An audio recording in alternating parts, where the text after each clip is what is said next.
in terms of job creation, in terms of technology and innovation. So, ladies and gentlemen, this has been an extremely important gathering. Yesterday, the DP led us into a conversation with the people with disabilities, which partly were touched on here, that we have not focused a lot around there. We also realized that we are on a learning curve in terms of the special needs of our country. So bringing all this together in the final policy documents that we shall have will really show a commitment from Kenya Kwanza that we want to be a government, and we shall be a government that listens, that dialogues, and then implements. That is what we want to do. So before I sit, Sossion, you are recognized as somebody who has suffered the vagaries of a certain institution. Maybe this is a consolation moment. You may want to say something before I call the Deputy President. Yeah, indeed, I've not suffered. I paid the price of speaking the truth, which is a fruition today that we have renaissance in education, Your Excellency, the 5th, of reopening for dialogue. Your Excellency, sir, and together with the leadership of the various parties, this is a turning point in the history of education in this country. I'm saying so because Professor Paulo Freire, in his book, Democracy and Education, he defined education in another aspect, that education is dialogue. And when we conduct education in the process of dialogue in this way, we will never go wrong. I wish to remind everybody that Kenya, for the last couple of years, has been #1 at the top in terms of global competitiveness in education, both in quality and access. But because of these reforms that are not negotiated, we are now at #7.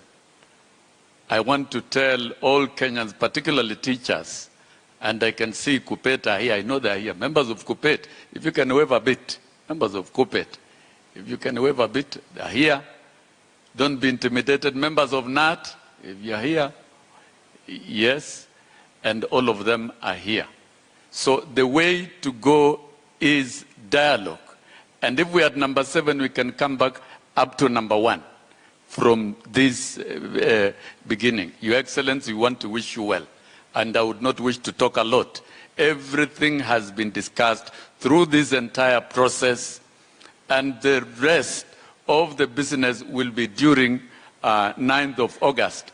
Once we elect you as the 5th president, I want to believe you are going to support the entire education system through this process of consultation, not just stakeholders consultation, but public participation and consultation in education for the public good. I've liked the commitment you've given even with the CBC, that then in line with UNESCO recommendations, you are going to allow further consultation, and I think that is the best thing to do.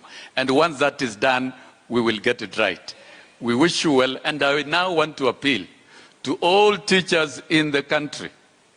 You have no reason not to vote William Samoei Ruto as the 5th President of the Republic of Kenya.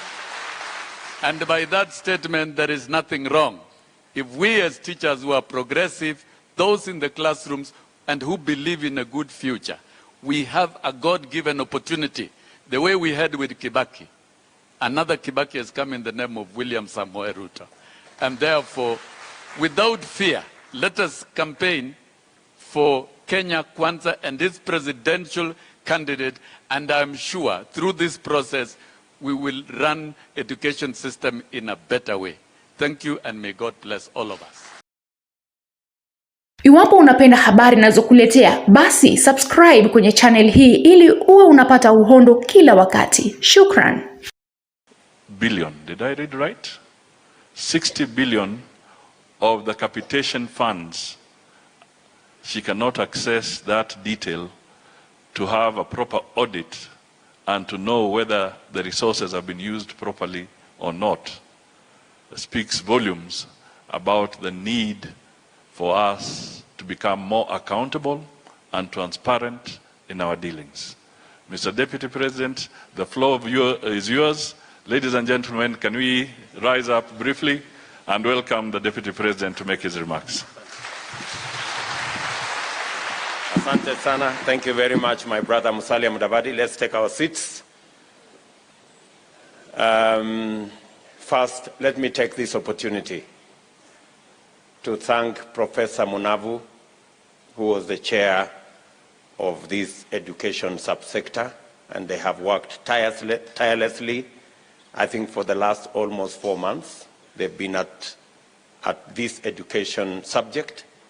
Professor Nkanya, my good brother Sossion, and all the other people who have participated. Professor Nguru, who is, I don't know whether he's here, but he is